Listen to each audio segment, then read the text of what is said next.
Namaste. So, first of all, I'd like to thank Acharya Shishji, who helped me with the material for this speech. Om Saparyagat Chukramakayam Avranamasnaviram Shuddhamapapavitham Kavirmanishi Paripu Swayam Bhudyatha Tatyato Arthan Vyadadat Chashvatibhyar Samabhyaka. So, respected Swamiji, respected learned people, Acharyajis, mothers, brothers, sisters, and friends. Today my topic is God. So, I know you guys just talked about a lot of numbers with Arush on Vedic math. I'd like to tell you a little more numbers. So we'll start with a question. Where do we live? Well, we live on Earth, among 196 countries, living with 7.637 billion other human beings. Each of us being unique, different, and beautiful, yet sharing the same common features with 7.637 billion others. And then, it's not just us on Earth. There are 7.77 million species of animals. And that's not even it. There's underwater life. There are 611,000 species of fungi, 36,400 species of protozoa, 27,500 species of promists, and etc., 298,000 species of plants just on our Earth. But there's not just our Earth. And there's not just our solar system. 160 billion alien planets may exist in one galaxy. And Hubble telescope estimates 100 billion galaxies. And as our technology increases, there may be around 200 billion galaxies. All of this, there are trillions, quadrillions, quintillions of souls in this world. So who is taking care of this? Who created all of this wonderful creation? So, as you usually know, if you eat some really good food, you know that it has a really good creator, a really good person who made the food. Brilliant creation gives evidence of an extraordinary creator. So, who is that creator? God. So we think, what is God like? Is he like this? Let's look at this mantra that I said in the beginning of my speech. According to this, God is located everywhere, is pure radiance, is bodiless, is without any bodily vulnerability, is devoid of nerves, sinews, or a body, is completely pure and holy, is untouched by sin and evil, he is omniscient, he is the wisest, the most knowledgeable, he transcends time, he is self-existent, etc., So many qualities of God. So we think one of those was omnipresent, right? Why is God omnipresent? Because limiting God to a specific place and location is limiting his power. So for example, imagine God was a person with us at the Mahasammelan.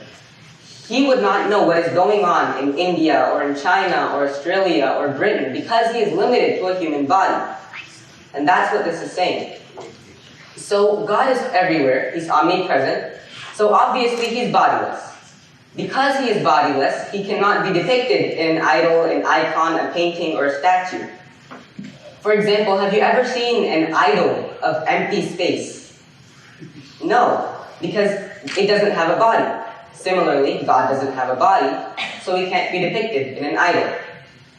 Because God is bodiless, without form or shape, he has no bodily vulnerability, like hunger or disease, which is a good thing, because if you think about it, it would be really weird to be, so yeah, God can't take care of the Karmapal Vyavastha today because he's sick, because that's why God is bodiless. He doesn't have any bodily vulnerability. So we think, that's who God was. So who were these people?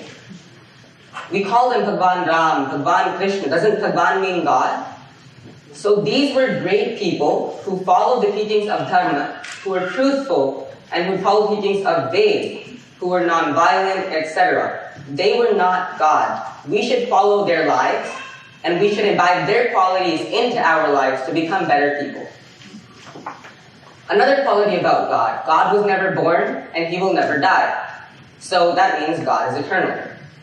He is omniscient. He has the ultimate vision and knows about the smallest things, about everything that exists, seen or unseen. And he can be omniscient because of the first quality that we discussed, that God is bodiless. If he had a body, he would not be able to be omniscient. The three letters in God, G-O-D, generator, operator, destroyer, which coincidentally also works with Brahma, Vishnu, Mahesh, which are the creator, the operator, and the destroyer. So we think there's one God, and we just gave three different names for that one God. Why? One God has many names based on his different powers, his different qualities. Ekam sadvipra bahudha vadanti. That one God is called by many names by wise people based on his qualities. So, for example, me, I'm called Havishkrit, I'm called Beta, I'm called Bhaiya, I'm called Havishkrit, etc. Based on what I am to different people. So we think, why should we worship God? At this point, I want to ask the question. How many of you here like to be sad? How many of you like unhappiness? I don't see any hands. Why? Because most or all humans, all souls want happiness. So that's why we worship God. Are you going to say, well, I'm getting happiness. I ate good food today and I got really happy. Why do I need God for that? Well, the thing with food is, so let's say for example, gulab jamun. I like gulab jamun. If I eat it, it gives me happiness. But if I eat too much gulab jamun, then it gives me sadness. So what I want is a happiness that I can have as much happiness as I want without having a tinge of sadness in the middle. And that happiness is called moksha, salvation. That happiness only comes when we worship God. So when we attain God, we get that happiness. Now we think, well, how do we attain God? So here, there's a mantra, na dvitiyo, na tritiya, na chaturtho, etc. A mantra which says there's no second, no third, no fourth God in existence. And the person who knows there's only one supreme divine being, and then seeks him, he or she gradually attains him.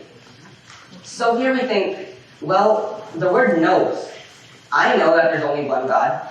You know there's only one God. Everyone here knows that there's only one God. So I should attain him, right? Well, the thing is, knows does not simply mean memorized in my mind. It means understand. Like, I know that there's one God, but then I think, well, maybe there's a second God that's just hiding somewhere. Maybe he'll come out later. For that, we need to argue with ourselves. We need to debate within ourselves, which will help us better understand that there is only one God.